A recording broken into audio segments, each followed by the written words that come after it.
Muy buenos días. Vamos a empezar con la conversación que tenemos en marco del Diplomado Internacional de Gerencia de Empresas, que les recuerdo que ya no se han admitido más matriculaciones en nuestro curso online, el tradicional que tuvimos durante como 7 años, porque el 11 de abril empezamos con una nueva versión online, pero en vivo, con la Universidad del Espíritu Santo en Guayaquil, y próximamente vamos a estar informando cuáles son los medios para, primero, informarse y segundo, inscribirse si es que uno quiere asistir a este curso.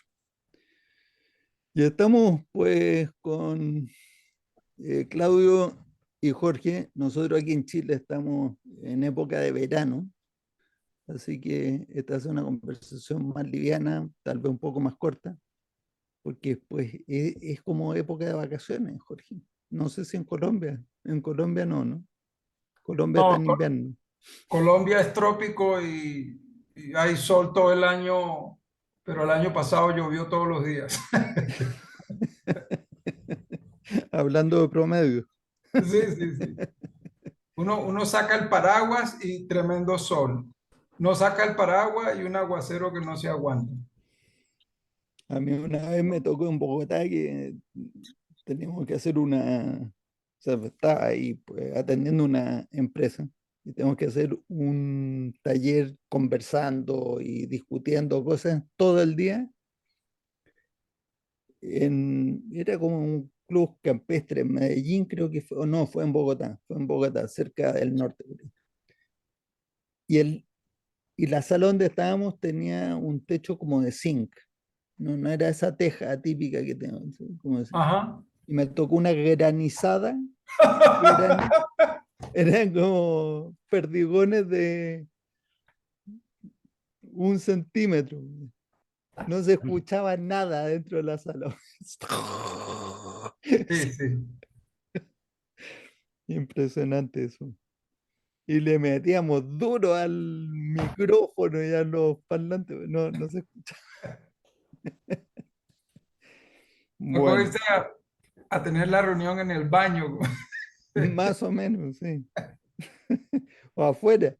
afuera, pegaba Ahí no menos. habríamos escuchado un poquito menos, nos habríamos golpeado, pero sí.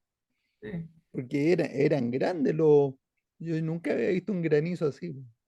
Yo una vez aquí en Bogotá estuve el granizo era una bola de golf, así. Ah, Y rompió muchos vidrios en ese entonces, marquesinas sobre todo, que son de vidrio, que ¡pum! Le cae.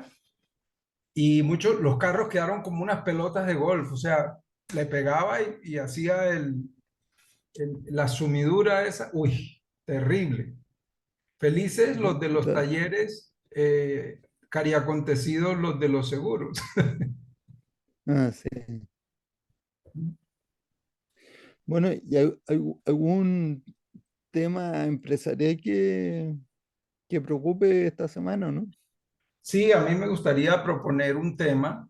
eh, proveniente del libro The Great Boss, Dead Boss, de Ray Immelman, no tanto en el tema académico, sino en el tema práctico.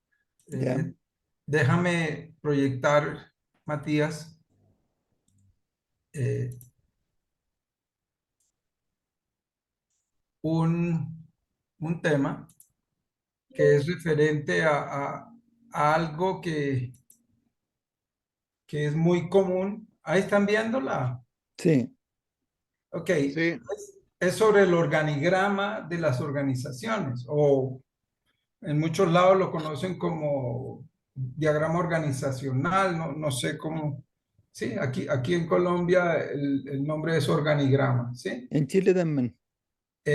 Y tradicionalmente lo que uno ve, pues, es la organización por silos de la organización, el gerente general, CEO o demás, y están pues cada una de las áreas funcionales aparentemente con una cabeza responsable del área funcional, ¿no? Me refiero compras, ventas, operaciones, investigación y desarrollo, talento o recursos humanos. legal, etcétera, etcétera, etcétera. Entonces, el primer nivel de la organización es prácticamente 1 a 7, 1 a 6, 1 a 8, dependiendo del tamaño de la organización. Desde hace mucho tiempo que leí este libro, la propuesta de Ray Immelman ha estado dándome vueltas en la cabeza. Traté de hacer una implementación en una de las compañías en las que estaba de gerente con algunos resultados, algunos otros aprendizajes y también unos malos resultados. Sin más, quiero que lo veamos, por lo que él sugiere que solo deben haber dos vertientes, si se quiere, en términos de los flujos de la compañía, que hoy en día, pues, cada día más hablamos de que mejorar el flujo es la función en la cual nos debemos centrar, no solo mejorarlo, sino adicionalmente sincronizarlo, ¿no? O viceversa, primero sincronizarlo, qué sé yo. ¿Sabe que yo creo que esas dos cosas son sinónimas? Sí, mejorar el flujo es sinónimo con mejorar la sincronización. Sí, sí, estoy de acuerdo. Entonces, inclusive sugiere esos nombres muy, muy sonoros hoy en día en el campo de los negocios. El CEO arriba, pues es el CEO. Y él Sí. lo compara con un tema de la tribu, que es de lo que se trata el libro de los atributos tribales, que de alguna forma como seres humanos todavía nos comportamos en esa dirección. Ujú, Entonces, de un lado está lo que él llama el Chief Flow Officer y el otro está el Chief Resource Officer. O ujú. sea, esta rama, digámoslo así, de la organización está creada para asegurar que tienen los recursos suficientes para que este flujo pueda estar amortiguado en términos muy, muy cortos, ¿cierto? Lo que llama la atención poderosamente es cuáles funciones están en cuál lado, ¿no? Por ejemplo, en el lado de flujo está mercadeo, ventas, planeación, contabilidad, compras, distribución, relaciones públicas. ¿No? Algunas de ellas en especial, uno dice contabilidad, aquí, contabilidad como que no sé dónde realmente debe estar, lo mismo relaciones públicas. No es tanto para cuestionar eso el tema que propongo, sino de hablar y tengo en particular un cliente pequeño que está llevando esto de una forma es muy seria, muy decidida y ha tenido buenos resultados con esto. En el lado de recursos, pues mantenimiento, recursos humanos, transporte, finanzas, eh, investigación y desarrollo, entrenamiento y legal. Luce curioso que transporte, que forma parte del flujo y la logística, no esté en el lado del flujo. Pero digamos que, pues, eh, no sé qué opinión les merece o qué comentarios tendrían en torno a tratar de que una compañía tuviera este, digamos, esta organización. ¿No? Con lo cual, de mi experiencia les puedo decir que el reducir las cabezas de los silos, ¿sí? Produce, digámoslo, una reducción, casi eliminación de muchos conflictos inherentes de los silos mismos. Cuando hay una subordinación eh, y se fijan pues los objetivos y las metas, eso resuelve grandemente los conflictos inherentes que aparecen en las organizaciones. Eh, Fíjate que lo encuentro muy interesante como, como concepto global. eh, Cuando uno piensa en una organización muy, en una organización muy liviana, esto es como Es lo así, natural. lo natural, claro, y viene, cuando uno piensa en eso, sin duda, lo primero que aparece es una startup, digamos, cuando hay una startup eh, que está, que está dando inicio a sus gestiones, uno tendría que pensar que esta es la forma más fácil de definirse, pero también en estos tiempos de complejidad, ¿cierto? Financiera y todo lo demás, y en que muchas empresas han reducido sus planas ejecutivas, esto también pasa a ser una forma de administrar la gestión bastante interesante, digamos, ¿no? Eh, muy básica, ¿cierto? El concepto tribal que aparece ahí me parece bien lúdico, pero bien gráfico, digamos. Yo creo que eh, es muy interesante eso de tener dos líneas, ¿cierto? De flujo y de recursos, eh, que conceptualmente me parece son como bien precisas. Eh, y fíjate que lo relaciono un poco con el tema. A mí me tocó escuchar a un estratega del ejército de la Guerra del Golfo que armó su empresa de asesoría de compañías en el ámbito estratégico ¿Mm? y hablaba un poco y lo relacionaba un poco cómo operan los ejércitos y todas estas cosas al momento de haber una guerra. eh, Ponen una cabeza a cargo y si van, qué sé yo, se va al norte a una guerra, qué sé yo, que si ni Dios quiera que haya una guerra, ¿cierto?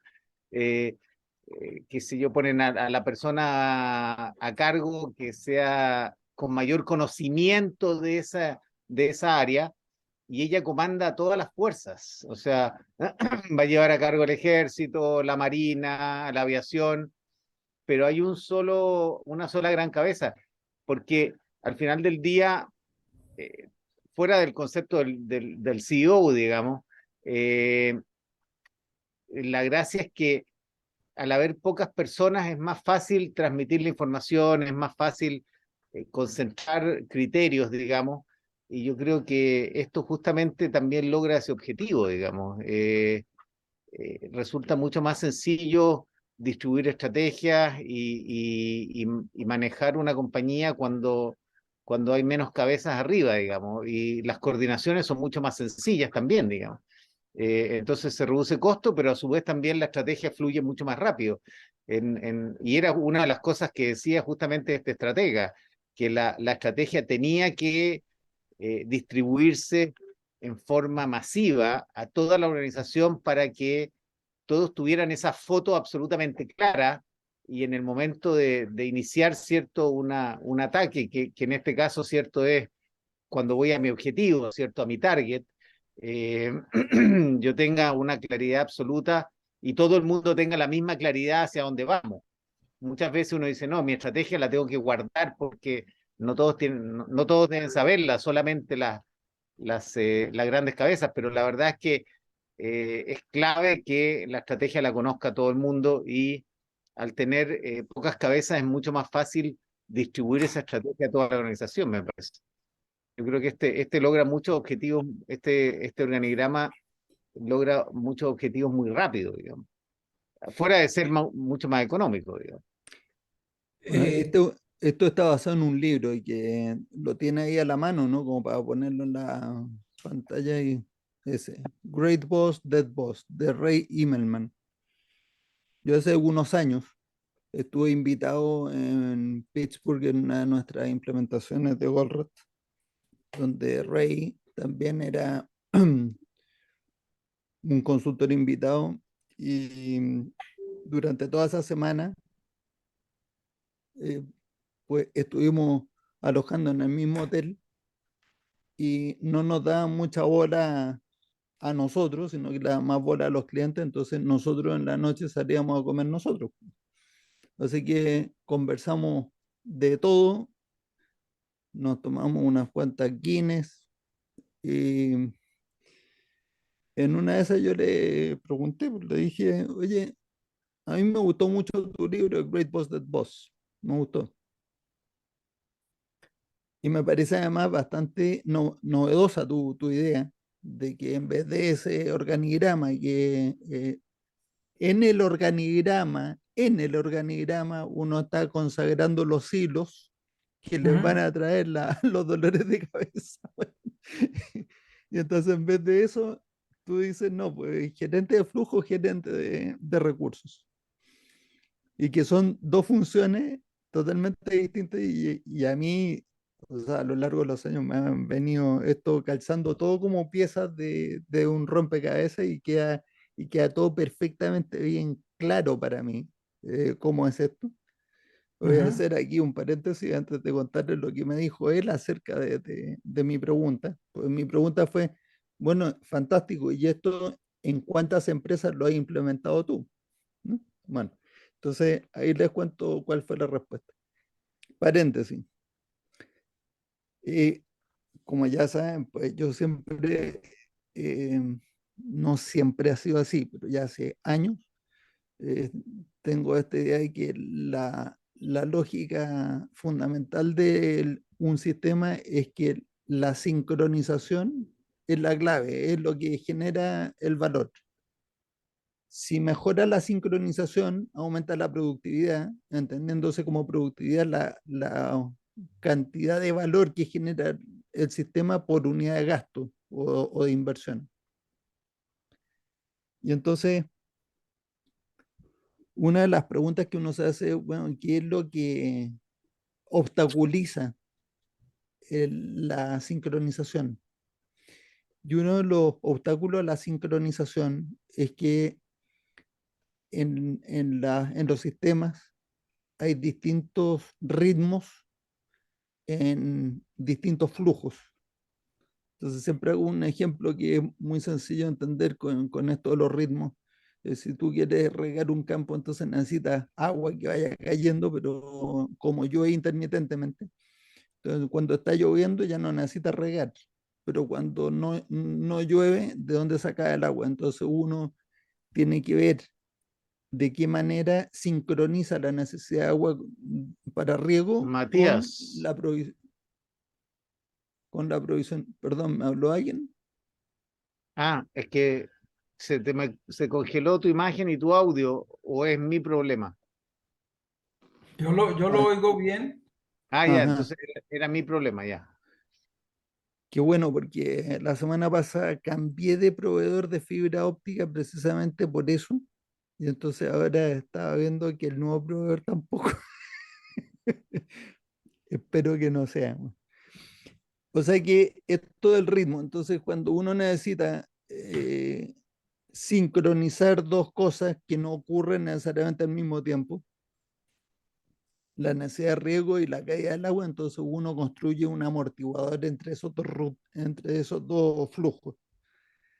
Y en el caso del riego es un embalse. Entonces uno cuando llueve, uno acumula el agua en el embalse y cuando no llueve, usa el agua del embalse y riega. Entonces el embalse es el sincronizador. Pero fíjense que el embalse es un recurso, no flujo, es un recurso.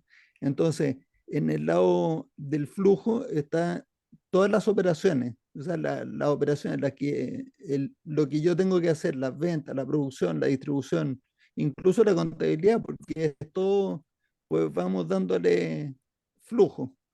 La facturación, cobranza, las relaciones públicas, vayamos mejorando todo lo que tiene que ver con la operación. Pero esa operación es un conjunto de muchos flujos que tienen distintos ritmos, por lo tanto necesito yo un gerente de recursos que me provea de los recursos y que me provea de los amortiguadores. Entonces, bueno, ahí se entiende bastante bien eso. Entonces, volviendo a esa comida donde estaba yo con Rey, y le pregunté y le dije, bueno, ¿y en cuántas compañías de las que tú le has hecho consultoría implementaron esto? Y me dijo, en una. Dije, ajá, solo una, sí, solo una. ¿Y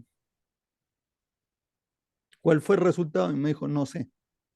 Pero ¿cómo no sé? Pues, sí, no sé, porque ese proyecto se terminó mucho antes de yo poder ver ningún resultado tangible.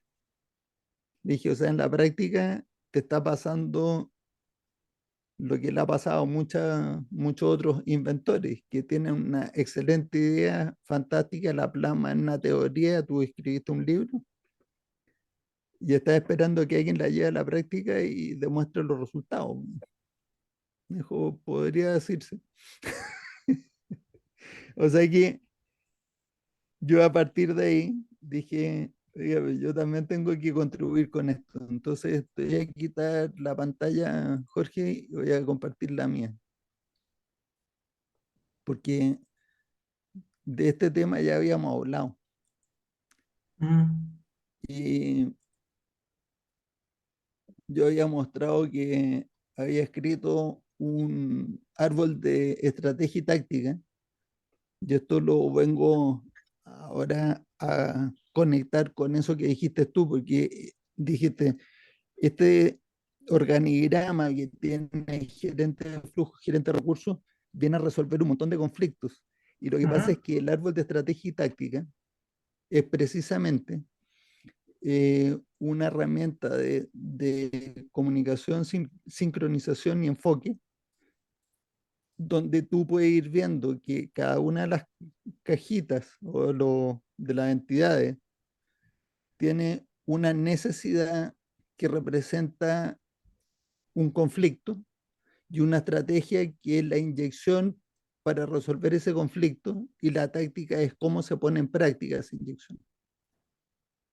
Y entonces, en el árbol de estrategia y táctica de transformación de empresas, siempre vemos cómo es construir, capitalizar y sostener, ¿cierto?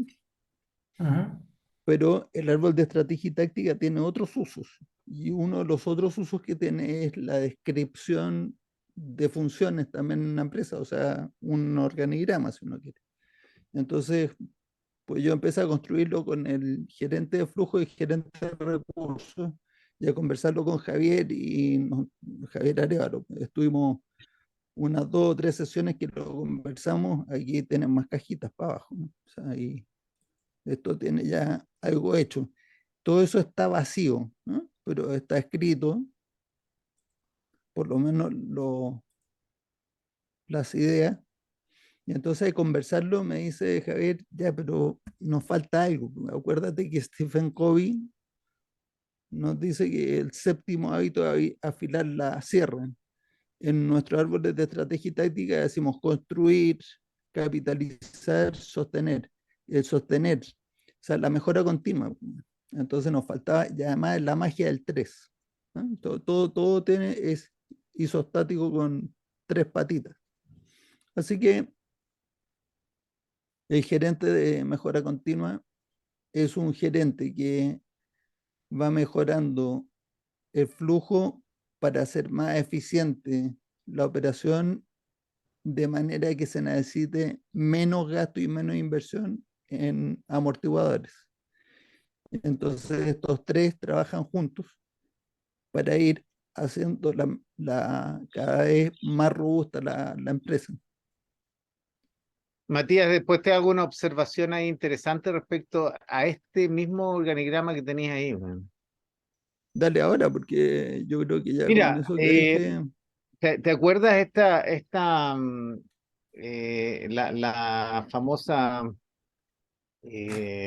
¿cómo se llama? Empresa de muebles de Decus que sí. era exactamente esto. Y yo hice una tabla de una, o sea, para abordar esta compañía y el proceso de mejora, que al final permitió multiplicar la producción por 3, más o Ujú. menos con los similares recursos que teníamos. Yo hice una tabla de flujo por un lado y recursos por otro. Y, y en esa encuadre, digamos, como Matriz. al centro, en esa matriz, yo coloqué todas las mejoras que se podían hacer en esa combinación, digamos. Fue un tema absolutamente, te diría yo, intuitivo, ¿no? Porque no había organización, ahí una especie de gerente general, ¿cierto? Y un grupo de personas trabajando, que eran, no sé, 15, 20 personas trabajando, eh, pero evidentemente que había un flujo y había una serie de recursos que usaban ese flujo para poder lograr el resultado final. Entonces, en esa matriz de mejora, fuimos implementando cada una de las mejoras dentro de una de las cuales estaba el tema de producción, digamos, y toda la tabla de producción y cómo administrar la producción. Eh, entonces, yo diría que es muy, ¿cómo diría yo? Muy básico, muy práctico, muy conceptualmente lógico, y me hace mucho sentido a la práctica real en una organización que uno lo piensa en una organización pequeña. Por eso decía yo, el concepto startup es muy gráfico cuando uno quiere implementar este tipo de metodología, porque es mucho más sencillo visualizarlo, digamos, y es mucho más Mm. sencillo implementarlo también, digamos. No me cabe duda que una organización pequeña funcionaría muy bien con el concepto de flujo y de recursos, digamos. Yo creo que tiene justamente, y uno tiende como a decir, no, aquí la operación, la parte comercial, la verdad es que yo creo que requiere un manejo mucho más sencillo que ese, y requiere una combinación como de esos dos factores con el concepto de mejora continua embebido, porque ese le va a ir dando una O sea, no dormirse en los laureles. es lógico, y es donde además se unen las dos áreas de Ujú. flujo y de recursos, digamos. Es ahí Sí. donde ellos tienen que interactuar constantemente, porque es ahí donde en realidad se da la acción, digamos, es ahí donde se produce la acción. Y donde uno ahí tiene que estar, porque, porque fíjate que, contrario a lo que me pasó, yo he visitado empresas de muebles después, y efectivamente no está el concepto de mejora continua. O sea, yo visité empresas de muebles, yo te comenté hace un Ujú. mes atrás o 2 meses atrás, y yo me fijé que está todo el mismo proceso, pero está sin la mejora. Mm. ¿Cachai? Las mesas de las personas que hacen toda la parte de coser, qué sé yo, no tienen las ampliaciones, no tienen la iluminación, no tenían, o sea, está todos los mismos procesos, pero no tenían las mejoras, ¿te fijáis? Mm. Y eso resulta interesante porque claramente las mejoras te daban una mayor productividad por persona. Las mejoras tienen relación no solamente con la parte física, sino también con cómo le pagas tú la bonificación, ¿cierto? Cómo le pagas un sueldo basado en productividad, eh, que yo sé toda esa, a ese concepto, digamos, Sí. pero es muy usado en la industria en el caso del tema de los muebles, digamos, y en general en ese tipo de producciones, digamos. Pero eh, resulta muy interesante ver cómo una cosa opera con la mejora continua y otros que no operan, ¿cierto? Pasan a ser bastante básicos, digamos. Entonces, interesante lo que tú planteas. Yo creo que son los dos conceptos, pero le sumaría el concepto de la mejora continua. Lo encuentro O sea, absolutamente claro, estos tres las tres gerentes patas. Sí. son tres gerentes que están, cada uno está enfocado en lo suyo, y en Mm, este caso es muy bueno que logren su óptimo, cada uno. lógico, lógico. Porque, Sí, ¿cuál es el óptimo del gerente de recursos? El óptimo del gerente de recursos es que el flujo no se detenga nunca Mm, y que sea al mínimo costo posible. ¿Sí? sí. Y el óptimo del hombre de flujo es que el- jamás, o sea, tratar de que nunca un cliente que quiera comprar quede desatendido. Hay situaciones distintas, ¿no? sé, estoy hablando de el caso que yo creo que abarca como el 80% de las empresas del mundo, porque hay casos donde, por ejemplo, la minería, pues no hay clientes a los que hay que satisfacer, porque cada kilo que sale de mineral uno lo vende. O sea, ahí hay que preocuparse del flujo. O sea, es súper primario.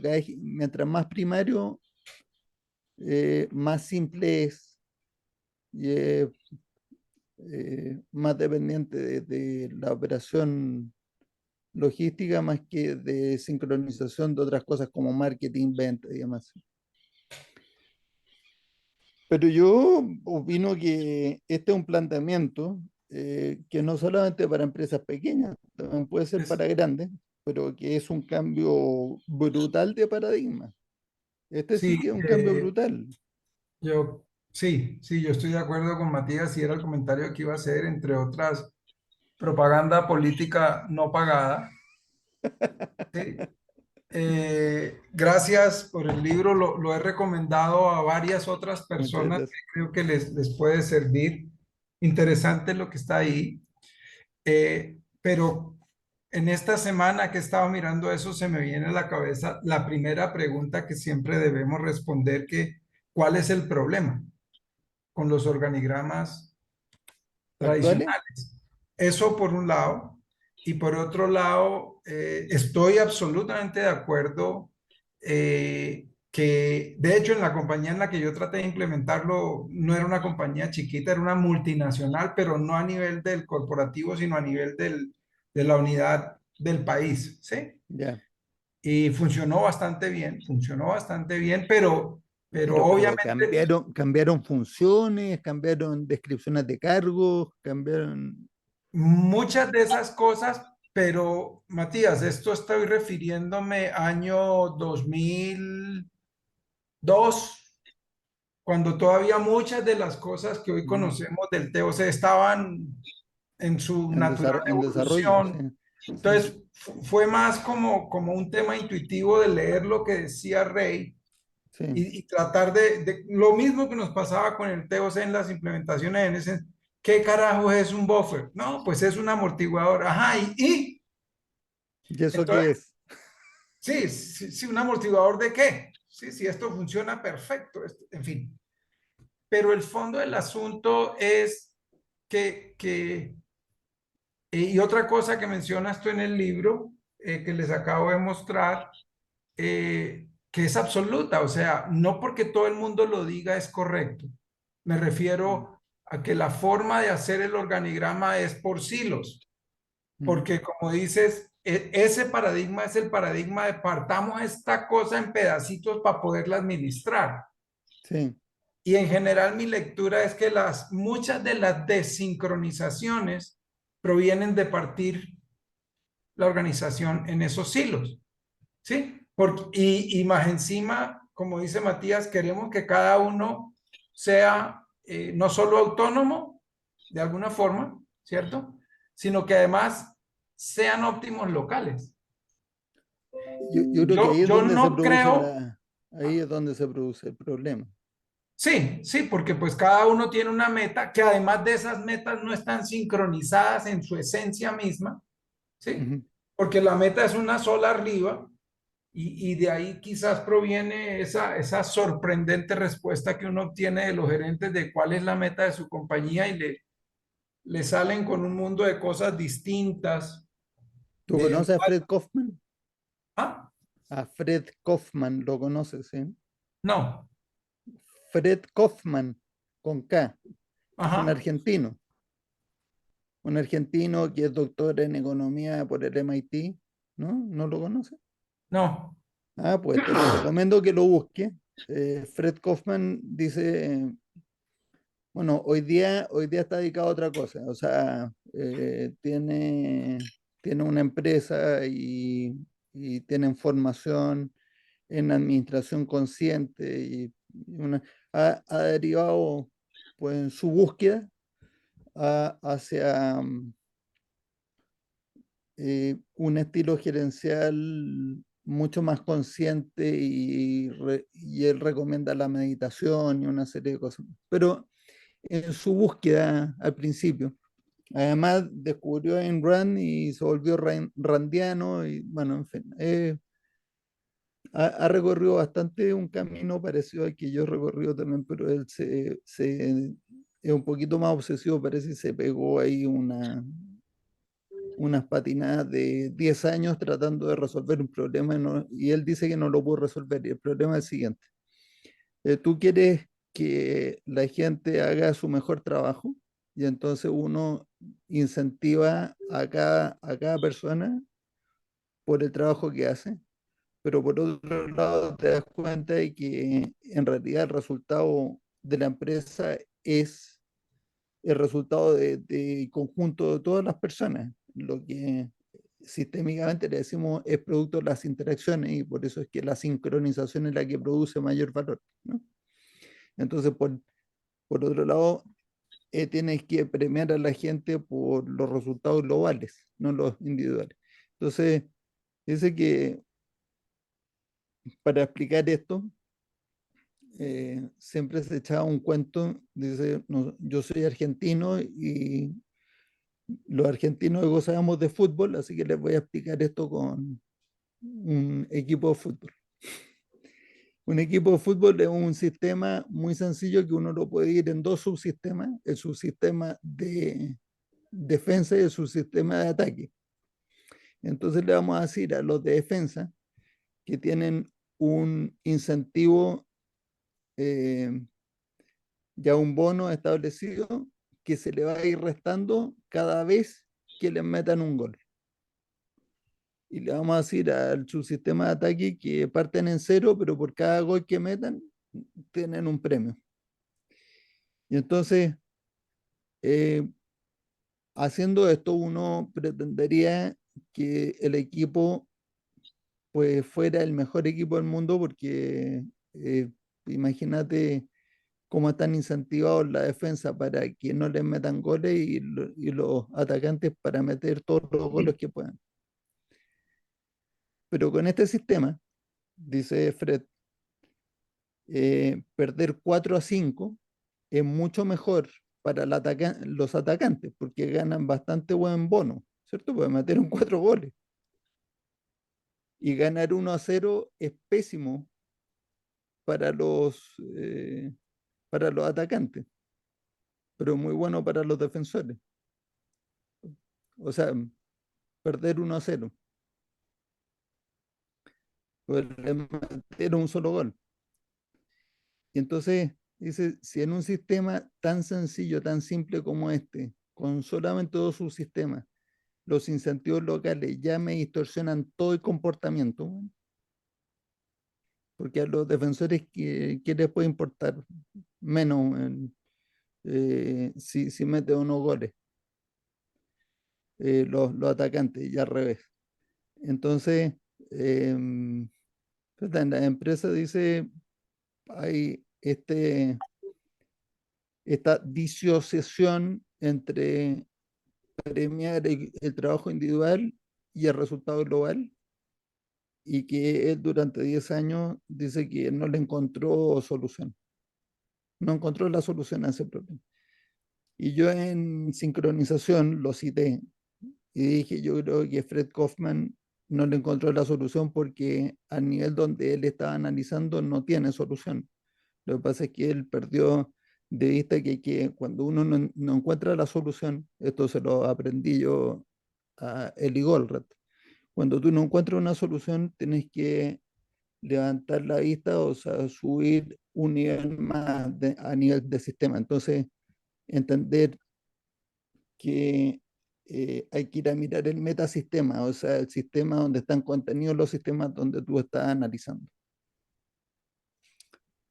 Y al mirar una organización como un todo, lo que importa son las interacciones y la sincronización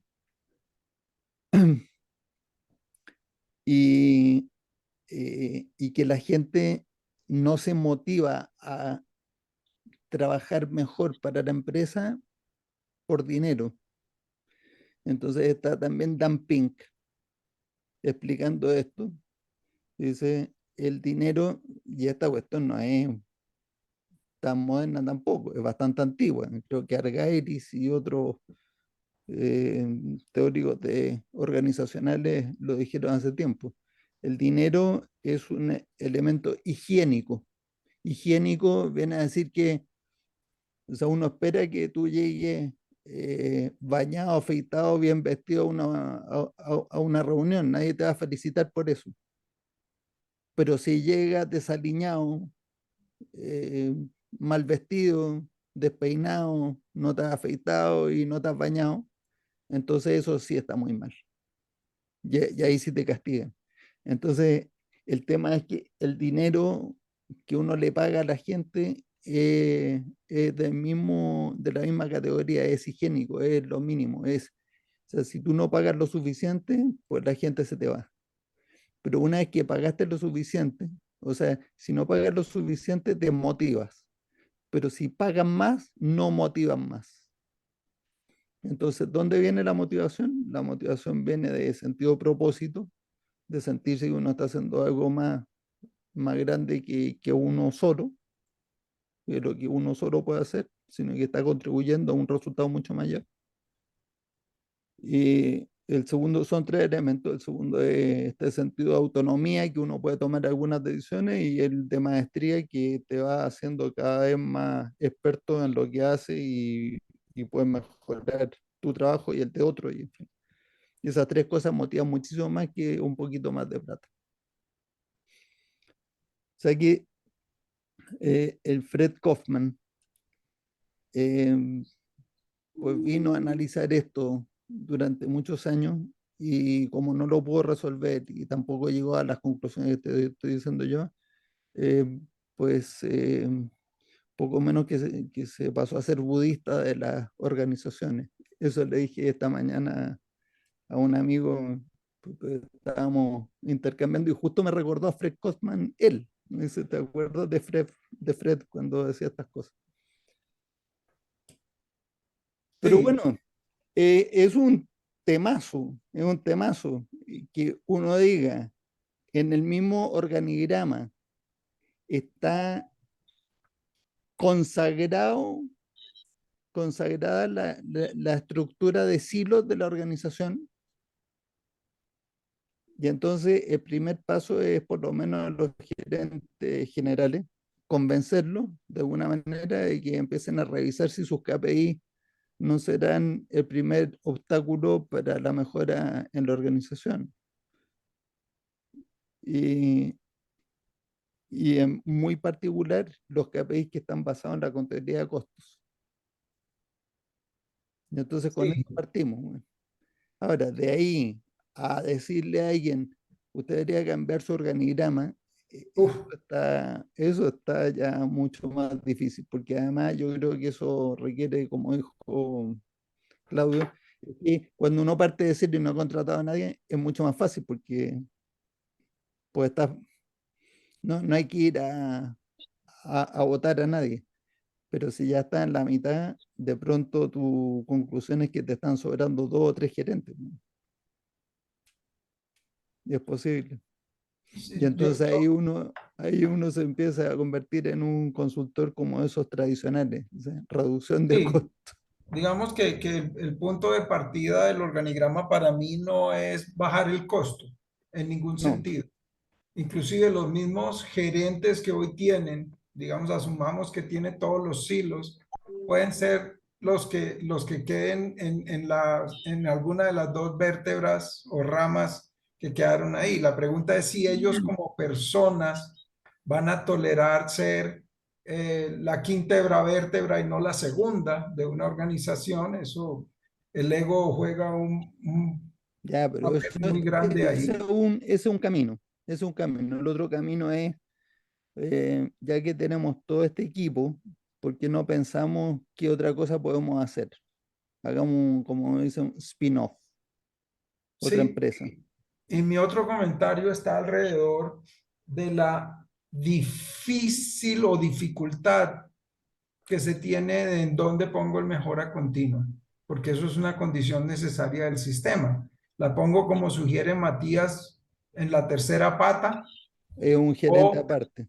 o un gerente aparte Sí, o digamos una tendencia valiosa es lo que hacen los japoneses. no, no, es un gerente que no le responde ni al gerente de flujo ni al gerente de recursos, porque el gerente de mejora continua tiene que ser alguien que habla con el gerente general y desafíe paradigmas de gerente de flujo y gerente de recursos. Eso pues puede ser una aproximación, ¿sí? La otra tiene que ver con que, o la línea de pensamiento que yo he seguido ahí, que no he encontrado la respuesta todavía, es el hecho de que el mejoramiento continuo debe ser in situ, o sea, eh, cada miembro de la organización tiene que tener eso en su ADN, ¿sí? Por supuesto, alineado con los temas que para la organización son los temas relevantes, ¿sí? Me parece que lo que más se acerca en el mundo de eso es la cultura japonesa, la cultura del Kaizen y la cultura del Gemba, de ir a visitar la fábrica por parte de los ejecutivos para entender el problema o para ver el problema, ¿sí? En fin, aquí era simplemente postular un tema que me parece Pero, de vital importancia para las organizaciones. Estoy de acuerdo que en una startup, esa es la forma en la que nace una startup, de hecho, o sea, hay sí, alguien con una idea y entonces pone a su hermano, oiga, encárguese de esto y de esto y de esto y de esto, y alguien más a la tía o qué sé yo, y encárguese usted de estas otras cosas. En la medida en la que la organización va creciendo, pues van incorporándole más cosas y después la tentación de decir, bueno, no, ahora ya no es así y así, sino ahora venga usted para arriba y usted para arriba y usted para arriba, porque ese es el mundo de la corporación y es de alguna forma lo que una, quieren un tener. comentario final respecto de la mejora continua. Ya estoy arrepentido de haber hablado de mejora continua. Y te voy a decir por qué. Yo prefiero el nombre de innovación. Innovación puede ser disruptivo. O sea, cuando tú haces un breakthrough o no sé cómo se dice en español, es un salto Una cuántico solución de ruptura. de ruptura, una solución de ruptura, por definición no es continuo. Está rompiendo la continuidad. O sea, deja de hacer una cosa y empieza a hacer otra. Entonces no es mejora continua.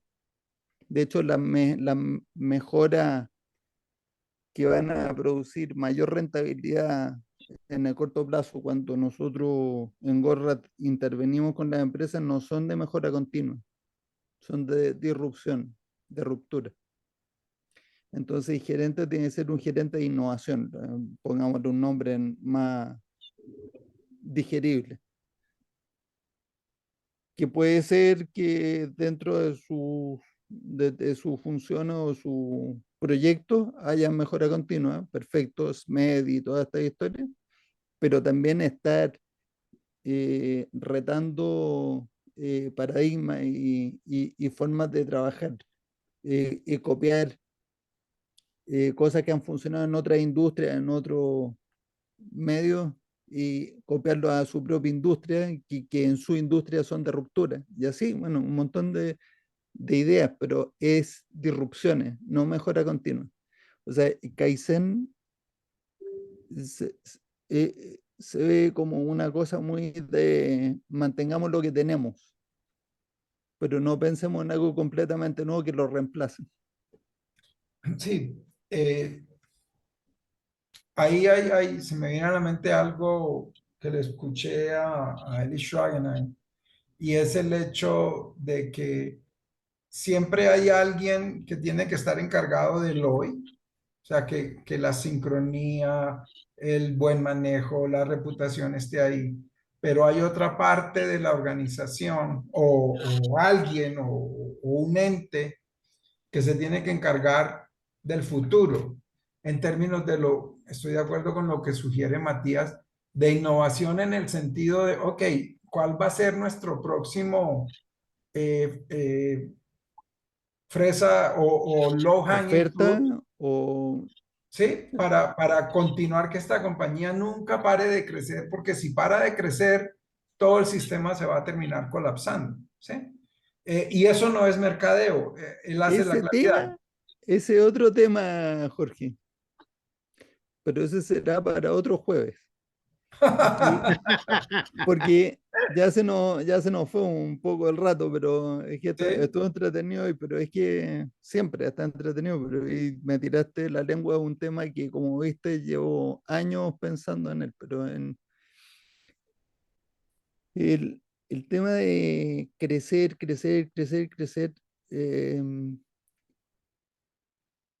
yo creo que hay una restricción de tamaño en las empresas para que sea beneficioso para el sistema completo, el suprasistema, el sistema de la sociedad.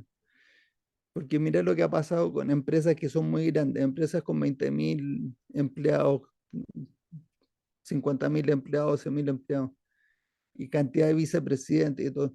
Todos esos vicepresidentes y todos esos gerentes tienen metas personales que distan muchísimo de estar alineadas con la meta de la organización y mucho menos con sus clientes y con la sociedad. Y cuando eso pasa, las decisiones que se toman allá adentro hacen daño. ¿A quién? Hacen daño. Pueden hacer daño internamente, pueden hacer daño al medio ambiente, pueden hacer daño a los clientes, hacen daño. Puede terminar en fraude, puede en mil cosas. Entonces, de pronto llega un momento en que uno empieza a pensar, ¿no será que igual que uno no tiene que tomar demasiado mercado porque eso empieza a aumentar el riesgo para la compañía? O sea, cuando tú ya superas el 40% de participación de mercado, seguir creciendo aumenta el riesgo de la compañía, porque la probabilidad de empezar a captar como clientes a los que no tenían intención de pagar en primer lugar aumenta muchísimo. Entonces, el, por el otro lado está, yo creo que hay un límite para una compañía sana. Entonces uno, como dueño, a lo mejor lo que tiene que hacer es que tiene que tener más compañías si quiere tener un sí, imperio. sí. Pero Pero, bueno, gran pero tema, man. aparte de eso, el tema de que por más grande que sea la compañía, realmente con respecto al mercado disponible del mundo, sigue siendo muy poquita la participación, por más grande que sea. No, no es tan así. Omron tiene 40% del mercado mundial de los medidores de presión. Entonces, pero tiene el Es 60% cliente de todavía para Goldratt. crecer. ¿Sí? Entonces, estoy de acuerdo en el punto de que cuando uno dice crecer, no es necesariamente en la misma línea de negocios. Me refiero productos, Sí. servicios, O sea, sino hay que yo pensar sigo como Elon creciendo. Musk. Ah, Hay que pensar como Elon Musk, que ya le quedó pequeña la Tierra y ahora quiere ir a abrir mercado en Marte. bueno, yo tengo mis reservas ahí de todos los grandes titanes que en el mundo se ven como los adalides, Elon Musk, Amazon y demás. Miren el desastre que hicieron con la compra de la compañía y despiden a la mitad de la organización así de plumazo. Tú dices de Terrible. Twitter, Twitter.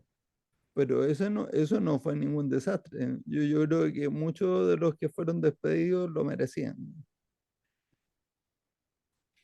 Pero indistinto de eso, es la misma foto de la compañía de voy a hacerla dar plata al otro día bajándole el gasto de operación. En fin, eso Pero es una discusión más. no lo despidió para mejorar los números. No fue por eso. Pero bueno, ese sí que es otro tema. Totalmente. De hecho, estoy convencido de que Elon Musk no está ganando plata y no es su intención, no fue su intención que esos 44 billones fueran más rentables comprando Twitter que haciendo otras cosas. Yo creo que él lo hizo por otro motivo. En fin. Oigan, que tengan excelente semana. Muchísimas gracias por Igualmente. esta súper conversación que tuvimos y nos vemos el próximo jueves si Dios quiere. Un gusto. Chao, Buena Matías. semana. Chao, Jorge. Chao, chao.